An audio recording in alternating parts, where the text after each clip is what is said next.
Construction is scheduled to start this summer on Kansas City's new 2-mile downtown streetcar line.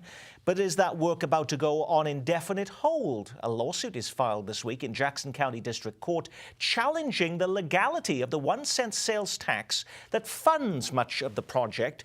But who's behind the lawsuit? Dave Helling, you were reporting the story this week. Who is behind it?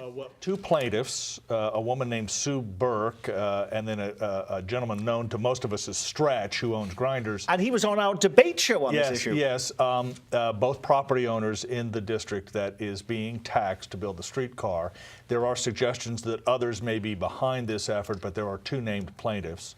And the lawsuit they filed suggests that both the transportation district for the streetcar is illegal and the method of voting on it was unconstitutional. But there was no organized opposition when the election came up. So why now?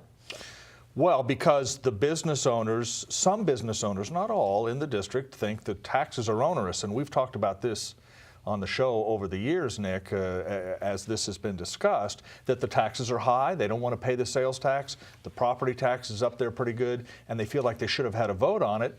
So it's just another step in the process to try and halt this tax collection, which begins in April. Stacey. Well, one of the reasons might be a technicality in terms of the law. There wasn't the ability to challenge that tax until it actually passed. And so now it's a ripe issue for litigation. And as taxpayers, they may or may not have standing to sue. So I think in terms of the business owners who wouldn't have been eligible to vote in this, they really couldn't move on this until the tax was passed. And now they could potentially Really? sue. I mean, it just seems to some people, certainly advocates of this is just all sour grapes. They're doing anything they can to kill this. Well, and that might be correct. I mean, you're talking about business owners. I think the one part of the lawsuit, which is completely out of the norm, is saying that it's the taxation without representation. If you don't live in the district, then you don't have a right to vote in that. So politically, they may have gotten the ball rolling a little bit earlier, but as far as legally, this was probably the smart move to make. Just quickly, the city went to court early on to try and sort of preempt this legal step by, in essence, asking a judge to declare it legal before the vote ever took place, which actually happened. So there's an interesting question as to what basis these property owners might now pursue these remedies in district court. This has been so important to the mayor. If indeed there are legal problems here, won't the city find some other way to make this happen, even if this was struck down, this potential part of this financing, because they're not going to be beholden just to this part. There were also property tax elements Well, to they're this challenging the property tax as well, though, Nick, because of the way it was voted on. They say that was unconstitutional.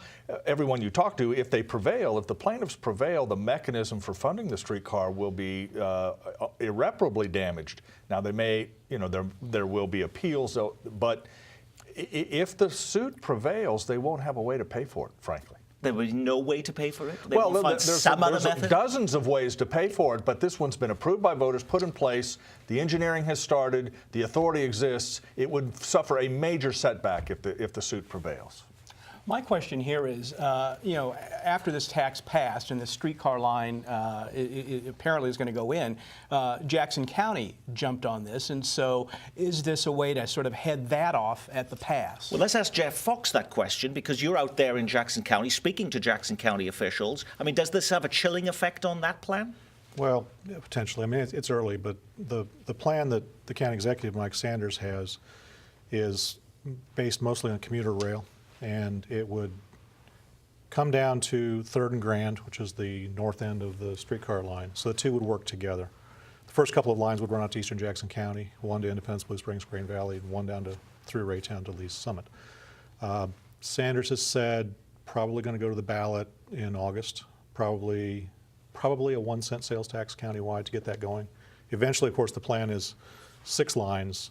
The airport, Liberty Kearney, Speedway, and Grandview, I think. As policy matters, these are very different, the Sanders plan and the streetcar. As political matters, though, they may be linked in some ways because they rely on sales taxes. Think about this for a minute, Nick. In the Power and Light District, there's already a 1-cent sales tax to build the parking garages. Then the streetcar is another cent on top of that. If the Sanders plan passes, there would be another cent on top of that. Right. And then there's some discussion of a statewide transportation sales tax would be yet another penny. So you're talking 15-cent sales taxes in that district. That's pretty astonishing. You're also talking about Yeah, the county piece of it is the 1 cent sales tax, presumably it might be a half cent. They've done polling. It polls pretty well. But I think the issue you're getting at is how does it cloud things?